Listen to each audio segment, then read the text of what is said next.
Have you ever noticed that when you indirectly ruin someone else's relationship because of circumstances you never even knew, you're forced into making amends just to keep one of your sisters from crying about something that wasn't even her fault either? Well, that's what Lincoln found out in the episode I'm going to talk about today. So join me as I, SteamTeamRedubUK, CC Trainor-Ling, bring you another retro review from past seasons of The Loud House. Cue the intro!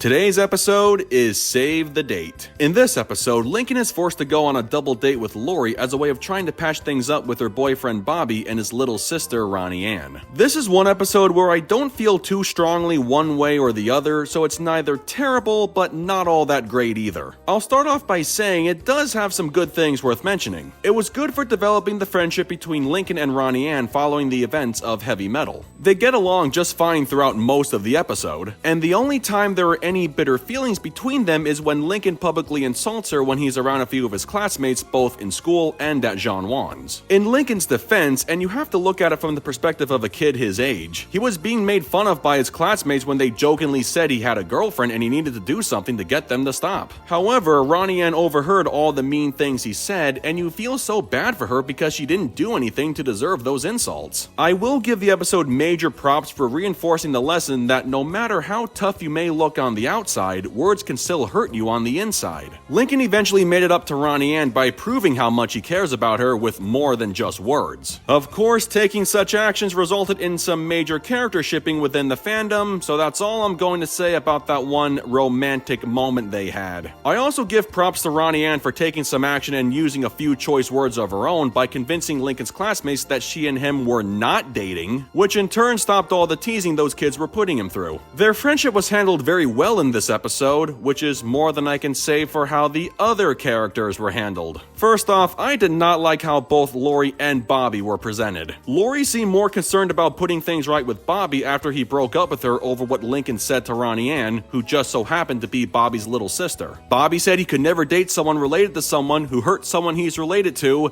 or something like that. I find that policy of his to be very petty and way too knee-jerking of a reaction, considering he does it twice in the same episode. Bobby would outright dump his girlfriend in an instant because of something that has nothing to do with either him or Lori. He couldn't just talk to Lincoln about this issue he had with Ronnie Anne without resorting to an immediate breakup with Lori, let alone going on a double date where neither one of them actually bring up the reason why they're all meeting in the first place. Seriously, they never have a roundtable discussion about why Lincoln said mean things about Ronnie Anne. I mean, I get how Lori and Bobby are teenagers and their behavior technically would make sense, especially for Bobby trying to defend his little sister, but it just seems so weird how Bobby's relationship with his girlfriend can only work if their younger siblings get along. I don't know if that's the right interpretation, but that's what it looked like to me. But either way, Lori was only concerned about getting back together with Bobby and couldn't care less about what Lincoln may have wanted, or not wanted actually. And then there's Clyde, whose only role was to supposedly help Lincoln through his date, which included making sure his classmates at the restaurant didn't see him with his girlfriend, but mostly he was there just to screw with Bobby after finding out Lori was single. I mean, I understand Clyde has a crush on Lincoln's sister and tries to impress her in any way he can so he can have a shot with her, even though Lori is never going to reciprocate his feelings, but there's no reason for him to treat Bobby in such a jerkish way. Overall, this episode could have been really good, but characters like Lori, Bobby, and Clyde prevented it from having a much higher score. They were mostly looking out for themselves while Lincoln and Ronnie Anne, the only two characters who had any sort of credibility, were left to sort things out on their own. You could make the case how they may not have patched things up between them had Lori not intervened and set up the double date, but keep in mind how Lori's true intentions were mostly about getting back together with Bobby. Like Lincoln and Ronnie Anne could have just gotten along at Jean Juan's for the day, theoretically could have left the place on good terms without officially reconciling to once again become friends, and Lori Lori wouldn't have cared because her only goal was to be reunited with Bobby, who again had a very petty relationship policy. Besides those two, Clyde's performance, and the overdone gag of restaurant musica, this episode comes off as slightly underwhelming at best. It could have been lower, but the message it taught about how hurtful words can be was enough to keep it from getting an even worse rating. With that said, I give Save the Date a 6.7 out of 10. Well folks, that concludes my review of Save the Date. So I gotta ask, what did you guys think of this episode? Sound off in the comments below, and be sure to click that subscribe button for more Loud House related content. That's going to do it for me. I'll catch you guys for the next video, but until then, this is SteamTeamRedubUK, CC Trainor-Ling, signing off. Peace out, home slices.